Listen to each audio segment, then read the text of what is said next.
ஆயுர்வேதம் ஒரு பொக்கிஷம் நம் ஆயுள் நீட்டக்கும் அற்புதம். டாக்டர் ஸ்ரீவர்மாஸ்.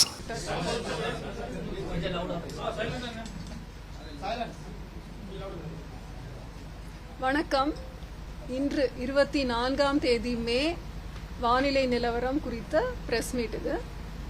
தென்மேற்கு பருவமழை கேரளாவில் 24 மே 2025 துவங்கியுள்ளது. இது தமிழகத்தின் பல பகுதிகளுக்கும் பரவியுள்ளது. இந்த தென்மேற்கு பருவமழை வழக்கமாக 1 ஜூன் துவங்கும்.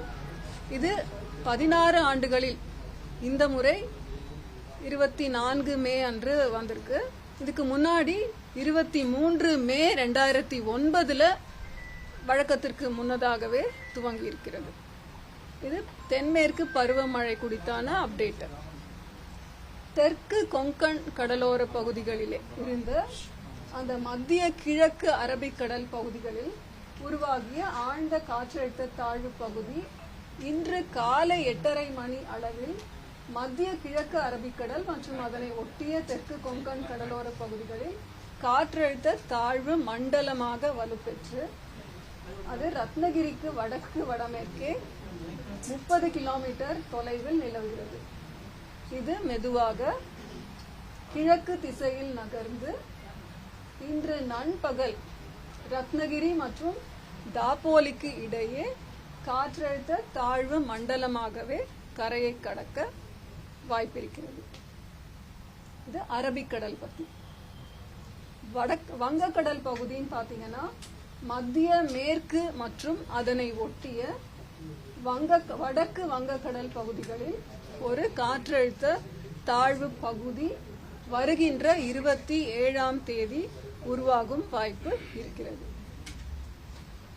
இந்த தென்மேற்கு பருவமழையோட துவங்கும் காலகட்டத்திலேயும் அரபிக்கடல்லையும் ஒரு காற்றழுத்த தாழ்வு மண்டலம் இருக்கிறதுனாலையும் வழக்கமா நம்ம எப்பவுமே அந்த துறைமுகங்களில் எச்சரிக்கை கூண்டு அறிவுறுத்துவோம்.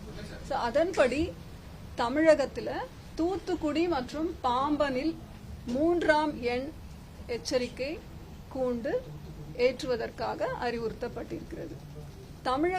தமிழகம், புதுவை மற்றும் காரைக்கால் பகுதிகளில் மற்ற துறைமுகங்களில் 1ஆம் எண் எச்சரிக்கை கூண்டு ஏற்றுவதற்கு அறிவுறுத்தப்பட்டிருக்கிறது.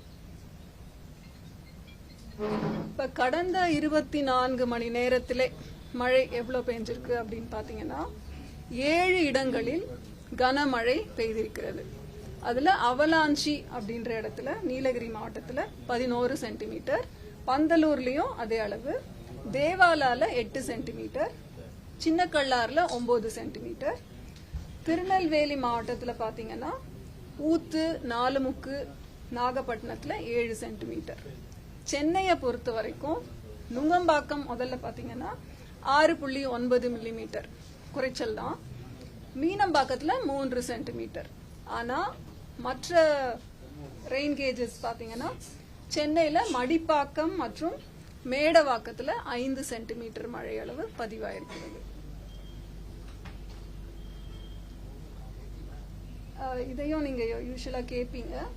தமிழகத்திலே மார்ச், ஏப்ரல், மே இன்றைய காலகட்டம் வரைக்கும் பெய்த மழை அளவுன்னு பாத்தீங்கன்னா இயல்பு 11 சென்டிமீட்டர், பதிவான மழை அளவு 21 சென்டிமீட்டர். இது இயல்பிலிருந்து 92% அதிகம். சென்னையை பொறுத்த வரைக்கும் கூட அதே மாதிரி பாத்தீங்கன்னா சென்னையோட இயல்பு நிலை 44 சென்டிமீட்டர். ஆக்சுவலா பெய்த மழை அளவு 92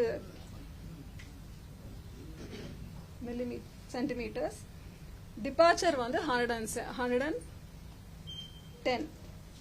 சாரி, ஒரு நிமிஷம்.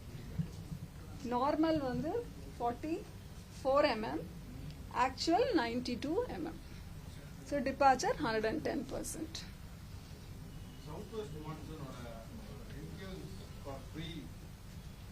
சவுத் வெஸ்ட் மான்சூனோட 9 நாட்கள் முன்னாடியே வந்தது.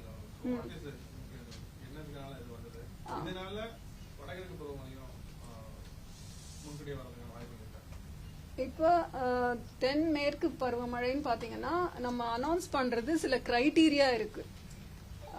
கேரளாவிலே ஒரு 14 ஸ்டேஷன்ஸ்ல மழை பெய்யறத வச்சும் ஒரு பெர்சன்டேஜ் நம்ம கணிக்கிறோம். அதே மாதிரி வளிமண்டல மேலடுக்குகளில் நிலவும் காற்றின் வேகம் மற்றும் திசை எந்த அளவுக்கு ஸ்ட்ராங்கா இருக்கு அப்படின்றத பொறுத்தும் நம்ம சொல்றோம். அதே மாதிரி கடல் பகுதிகளில் இந்த ஓஎல்ஆர்னு சொல்ற அவுட் கோயிங் லாங் வேவ் ரேடியேஷனோட வேல்யூஸ் அது மழை தரக்கூடிய மேகங்களா அப்படின்றத தெரிஞ்சுக்கிற ஒரு பாராமீட்டர் அது.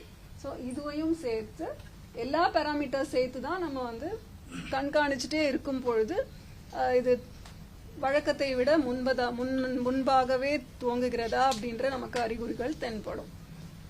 இப்பவே வந்து நம்ம வடகிழக்கு பருவமழை பத்தி சொல்றது கடினம். இட் மே ஹேவ், பட் இப்பவே அதை பத்தி சொல்றது கடினம். மழைப்பொழிவு அதிகமா இருக்கு. நம்ம முன்கூட்டி தொடங்கியிருக்கு. இந்த வருஷம் தென்மேற்கு பருவமழை இயல்பை விட அதிகமா இருக்குமா? அது கணக்கிடப்பட்டிருக்கு. நம்ம இந்திய வானிலை ஆய்வுத்துறை தரும் அப்டேட்ஸ் பாத்தீங்கன்னா பிரஸ் ரிலீஸ்ல நம்ம இயல்பு நிலை ஒட்டி இருக்கும்னு தானே சொல்லியிருக்கோம். திரும்பவும் மேல ஒரு அப்டேட் தருவோம். அப்ப அதிகாரப்பூர்வமான அறிக்கை வெளியிடப்படும். கேரளாவுல நாளையில இருந்து 3 நாள் வந்து கனமழை இருக்கும் அப்படின்னு சொல்லிட்டு. ஆமா.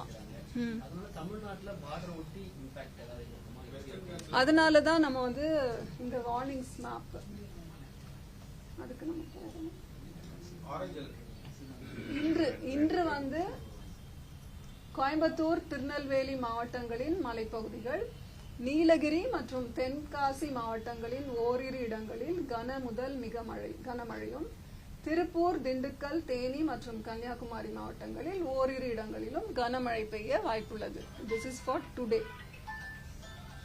நாளை 25 மற்றும் 26 மேக்கு வந்து நீலகிரி மற்றும் கோயம்புத்தூர் பகுதிகளுக்கு ரெட் அலர்ட் விடுக்கப்பட்டுள்ளது. அதாவது கோயம்புத்தூர் மாவட்டத்தின் மலைப்பகுதிகள் மற்றும் நீலகிரி மாவட்டத்தின் ஓரிரு இடங்களில் கன முதல் அதி கனமழை பெய்யும் வாய்ப்பு. திருநெல்வேலி மாவட்டத்தின் மலைப்பகுதிகள், தேனி, தென்காசி மற்றும் கன்னியாகுமரி மாவட்டங்களில் ஓரிரு இடங்களில் கன முதல் மிக கனமழையும், திருப்பூர் மற்றும் திண்டுக்கல் மாவட்டங்களில் ஓரிரு இடங்களில் கனமழையும் பெய்ய வாய்ப்புள்ளது. ஒரு நிமிஷம், எல்லாமே முடிச்சுடுறேன். கனமழை எச்சரிக்கை 26ஆம் தேதி முன்பே குறிப்பிட்ட மாதிரி நீலகிரி மற்றும் கோயம்புத்தூர் மலைப்பகுதிகளுக்கு ரெட் அலர்ட். மற்ற மாவட்டங்கள் திருநெல்வேலி மாவட்டத்தின் மலைப்பகுதிகள், தேனி, தென்காசி மற்றும் கன்னியாகுமரி மாவட்டங்களில் ஓரிரு இடங்களில் கன முதல் மிக கனமழை, திருப்பூர் மற்றும் திண்டுக்கலுக்கு ஓரிரு இடங்களில் கனமழை. 27ஆம் தேதி ஆரஞ்சு அலர்ட் ஃபார் கோயம்புத்தூர் மாவட்டத்தின் மலைப்பகுதிகள் மற்றும் நீலகிரி மாவட்டத்தின் ஓரிரு இடங்கள். 28ஆம் தேதி மஞ்சள் watch alert. That is Coimbatore மாவட்டத்தின் மலைப்பகுதிகள், நீலகிரி, திருப்பூர், தேனி மற்றும் திண்டுக்கல் மாவட்டங்கள். இது கனமழை குறித்த எச்சரிக்கை. அடுத்து என்ன கேட்டீங்க? மீனவர்களுக்கான எச்சரிக்கை. தமிழக கடலோர பகுதிகளில் 24ல இருந்து 28 வரைக்கும் தென் தமிழக கடலோர பகுதிகள், மன்னார் வளைகுடா மற்றும் குமரி கடல் பகுதிகளில் சூறாவளி காற்று மணிக்கு 35 இருந்து 55 கிலோமீட்டர் வேகத்தில் வீசக்கூடும். இது தமிழக கடலோர பகுதி. வங்கக்கடல் பகுதின்னு பாத்தீங்கன்னா ஆந்திர கடலோர பகுதிகள் மற்றும் அதனை ஒட்டிய மத்திய வங்கக்கடல் பகுதி, அந்தமான் கடல் பகுதிகள், இங்கேயும் அதே மாதிரி சூறாவளி காற்று வீசக்கூடும். அரபிக்கடல் பகுதிகளுக்கு 24 28 மே வரைக்கும் மீனவர்கள் செல்ல வேண்டாம் என்று அறிவுறுத்தப்பட்டிருக்கிறார்கள். இதன் காரணமாக துறைமுக எச்சரிக்கை அண்ட் தென்மேற்கு பருவமழையின் காற்றின் வேகத்தினாலையும் சூறாவளி காற்று வீசும் வாய்ப்பு இருக்கிறதுனால இந்த துறைமுகங்கள்ல, தூத்துக்குடி மற்றும் பாம்பன் துறைமுகங்கள்ல 3ஆம் எண் எச்சரிக்கை கூண்டு ஏற்றுவதற்கு அறிவுறுத்தப்பட்டிருக்கிறது. தமிழகம், புதுவை மற்றும் காரைக்கால் பகுதிகளின் மற்ற துறைமுகங்களுக்கு 1ஆம் எண் எச்சரிக்கை கூண்டு ஏற்றுவதற்கு அறிவுறுத்தப்பட்டிருக்கிறது. மேடம், லாங் ஃபார்காஸ்ட்டை பொறுத்த வரைக்கும் இப்போ வரைக்கும் நமக்கு வெஸ்டர்ன் காட்ஸ்ல இருக்க சுத்தி இருக்கிற டிஸ்ட்ரிக்ட் மட்டும்தான் மழை பெய்யுது. அதை தாண்டி அந்த மற்ற இடங்கள்லயும் லேசானது முதல் மிதமான மழை பெய்து கொண்டிருக்கிறது. கனமழை உள் மாவட்டங்கள்ல வர வரைக்கும் அந்த விருதுநகரோ இல்ல மதுரையோ அதை ஒட்டி இருக்கு வெஸ்டர்ன் காட்ஸை ஒட்டி இருக்கிற அந்த உள் மாவட்டங்கள்ல மழை பெய்யறதுக்கு வாய்ப்பு இருக்கா? சென்னையில வந்து நேத்து நைட்டு ஒரு பெரிய மழை பெஞ்சிருக்கு. பெரிய மழைன்னா மிதமான மழை பெஞ்சிருக்கு. அதுக்கு வந்து என்ன மாதிரி காரணம் இது? சென்னையில எப்படி இருக்கும் அடுத்த 2-3 நாளுக்கு பார்க்கலாம்? சென்னையை பொறுத்த வரைக்கும் நம்ம அறிவிப்பு 2 நாட்களுக்கு தரோம். வானம் ஓரளவு மேகமூட்டத்துடன் காணப்படும். நகரின் ஒரு சில பகுதிகளில் இடி மின்னலுடன் கூடிய லேசானது முதல் மிதமான மழைக்கான வாய்ப்புள்ளது. வெப்பநிலை 36, அதிகபட்ச வெப்பநிலை 36 to 37 டிகிரி செல்சியஸ், குறைந்தபட்ச வெப்பநிலை 26 டிகிரி செல்சியஸை ஒட்டி இருக்கும்.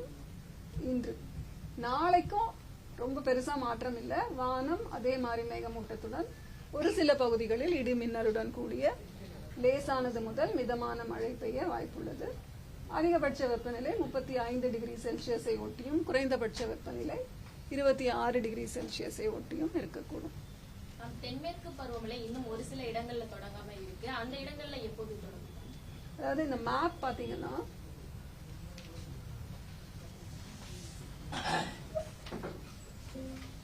இப்ப நம்ம மான்சூனோட பரவி இருக்கிற நிலை பாத்தீங்கன்னா கர்நாடகத்தின் ஒரு கோஸ்டல் கர்நாடகா வரைக்கும் கவர் பண்ணியிருக்கோம். தமிழ்நாட்டுல தர்மபுரி மற்றும் சென்னை வரைக்கும் கவர் ஆயிருக்கு. சில இடங்கள்ல குறைவான மழை பெய்திருக்கு, 2 millimeters அந்த மாதிரி எல்லாம் பெய்திருக்கு. பட் நம்ம இது வரைக்கும் மழை பெய்ததுனால தமிழ்நாடு நீலகிரி மாவட்டத்துல அந்த ஃபுல் அந்த ஏரியால ஒரு பரவலாக ஒரு மழை பெய்த காரணத்தினால மான்சூன் அந்த கர்வ் அட்வான்ஸ்மெண்ட் கர்வ் நம்ம அது வரைக்கும் எடுத்துட்டு போயிருக்கோம். இன்னும் நிறைய இருக்கு இல்லையா? It will rain. Nilgiri Coimbatore மாவட்டங்களுக்கு அடுத்த 2 நாட்களுக்கு அதிக கனமழைக்கான எச்சரிக்கை கொடுக்கப்பட்டிருக்குது. காற்றினுடைய வேகம் அப்படிங்கறது அந்த பகுதியில எப்படி இருக்கும்?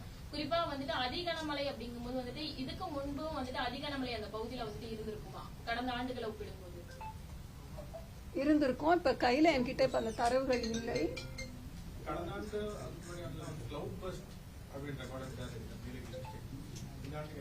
கிளவுட் அதெல்லாம் உடனே வருமானது இப்ப சொல்ல முடியாது. கிளவுட் பர்ஸ்ட் டெஃபினிஷன் இருக்கு இல்லையா? 100 millimeters per hour, ஒரு மணி நேரத்துல 10 சென்டிமீட்டர் மழை பெய்தால் அது கிளவுட் பர்ஸ்ட்னு சொல்லுவோம். பைட் முடிஞ்சிருச்சு, அவ்வளவுதானே. ஒரே ஒரு கிளாரிபிகேஷன் மட்டும். ஃபார் சென்னை இது கரெக்டா இருக்கு. Chennai 92 millimeter, 9 centimeter. நார்மலும் 44 millimeter. Chennai பத்தி கேட்டீங்க இல்லையா? சென்னை வந்து சின்ன ரெக்வெஸ்ட் மேடம், வாய்ஸ் ரொம்ப லோவா இருக்குது. சரி, இதோட திரும்ப சொல்லணுமா? சென்னை மட்டும் சொல்லிடுறேன். அதனால சென்னையோட பருவமழை குறித்து கேட்டீங்க. என்னோட வாய்ஸ் கொஞ்சம் ஃபீபிளா தான் இருக்கும். நீங்க கொஞ்சம் அமைதி காத்தால் இல்ல கொஞ்சம் நல்லபடியா கேட்கும். சென்னை, தமிழகம், புதுவை, காரைக்கால் பகுதிகளுக்கான பருவமழை குறித்து கேட்டீங்க. அது முன்னாடியே சொல்லியிருக்கேன். இயல்பிலிருந்து 92% அதிகம்னு சொல்லியிருந்தேன். சென்னையை பொறுத்த வரைக்கும் அதே மார்ச், ஏப்ரல், மேக்கான இன்று வரை பதிவான மழை அளவு 92 millimeter. நார்மல் இயல்பு நிலை அப்படின்னா அது 44 millimeter. டிபார்ச்சர்னு சொன்னோம்னா +110%. பைட் அதோட